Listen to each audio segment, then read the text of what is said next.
Shalom, shalom. This week I will be deviating from the norm where I usually discuss the Parshat HaShavua, the portion of the week. But this week is a very special Shabbos. It is Rosh Hashanah. And therefore, I want to take a look at something in the tefillot, in the prayers that we will be saying, and see how I think it really connects with the essence of the day. Now, the reason why I thought about this is because I was listening to a shiur, a class given by somebody else, and they posed this question. They said that in the prayer services, it says that we have this Yom HaZikaron, this Yom Teruah, two other names for Rosh Hashanah, Yom HaZikaron, Day of Remembrance, Yom HaTeruah, the day of the shofar blowing.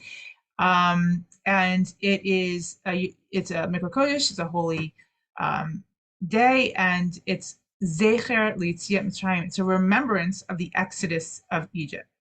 And the lecturer said, why is this? It doesn't really seem to be connected.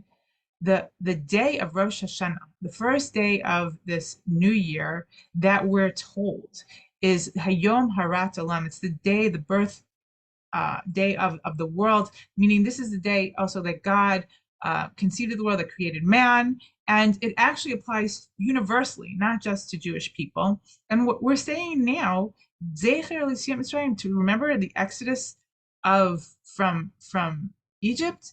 What's the connection? I mean, we see the connection in the other holidays, Sukkot, when they left and they sat in huts on the way after they left Egypt. That makes sense. The Pesach makes a lot of sense. Pesach is all about the Exodus.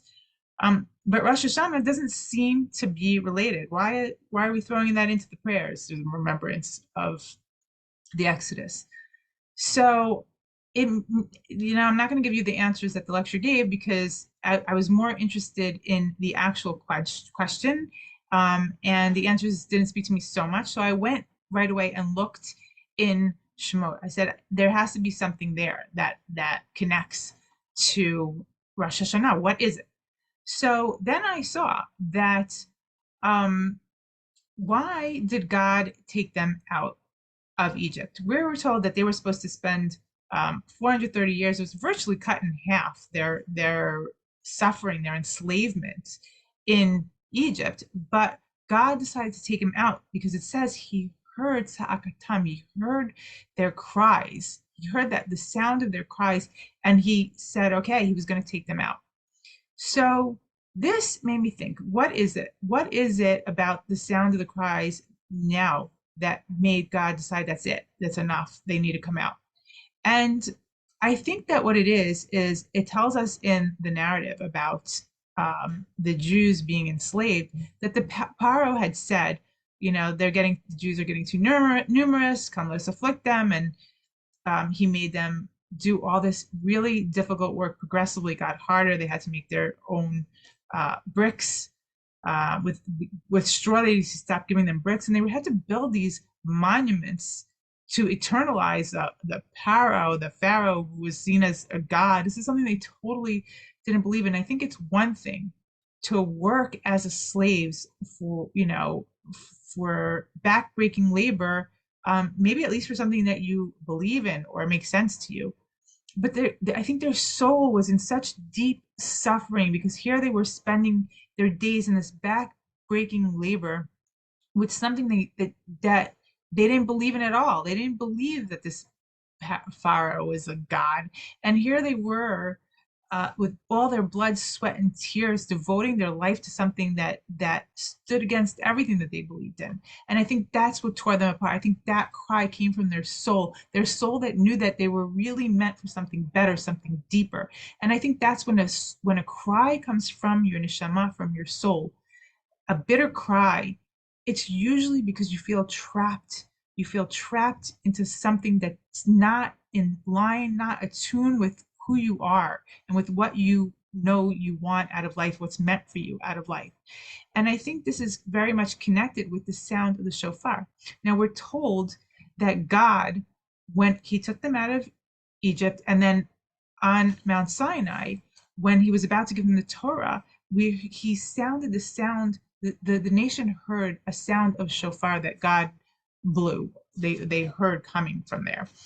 And I think when God had sounded this sound for the nation before he was to give them the Torah, is because that's the sound of the cry, the same sound that comes from the neshama, the breath of life that God blew into each one of us. When we cry out from the depths of our soul, the cry that they had, that sound of the truah was supposed to jolt them back to that moment of their soul wanting to connect with something right and bigger and deeper and God. And so when God sounded that sound for them, it was to have them understand that here we are about to fulfill that cry that you cried out in Mitzrayim. That's going to be fulfilled now by me giving you the Torah, so you can help you fulfill your purpose, so that you're not lost in spending your days working for something that means nothing, or even worse, it stands against everything you want or need or are meant out of life.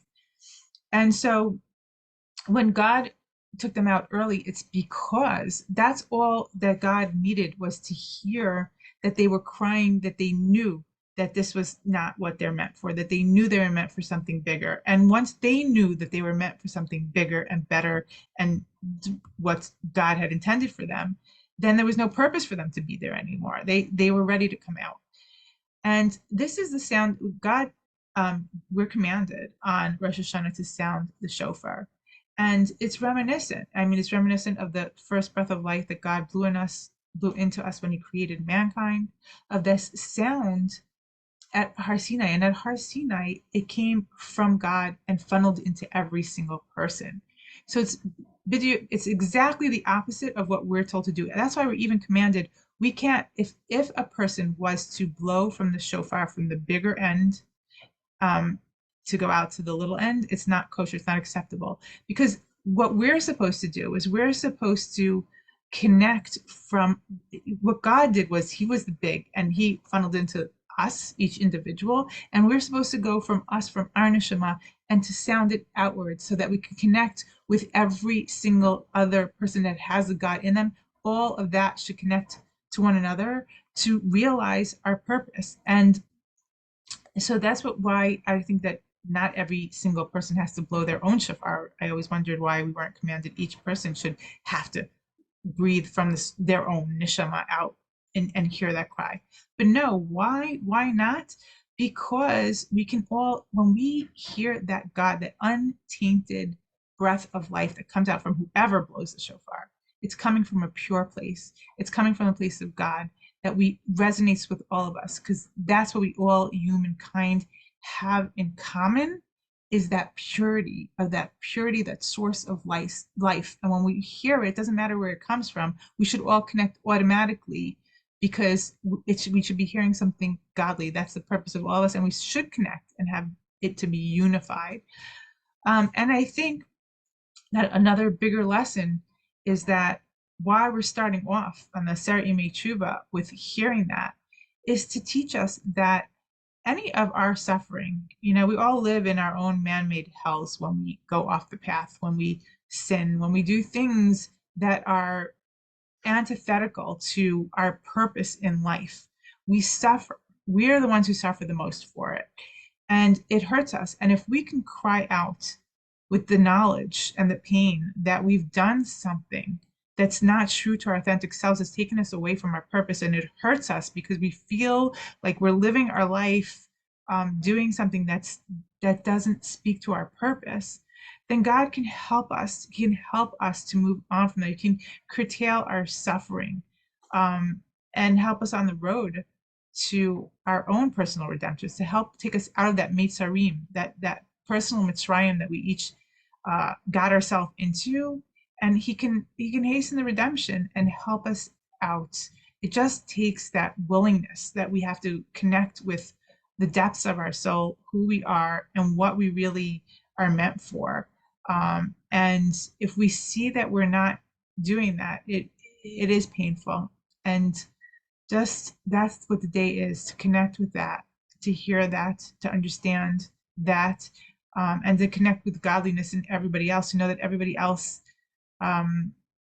has that they're all on their own path of trying to connect also, and to see them in that light, and to hear the cry and to know it's we all suffer, and that we can connect on a human level of pain. We can connect on a godly level of having that within us, and we can then, after Rosh Hashanah, take a path of with open eyes and a new will, and God having heard our cry and helping us hopefully make it easier for us to do better and to be better, um, and to head on to our redemption and to being just the fullness of who we're meant to be.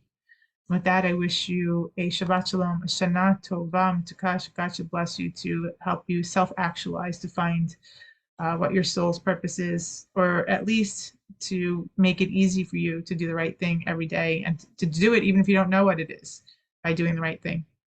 Take care. Shana Tova.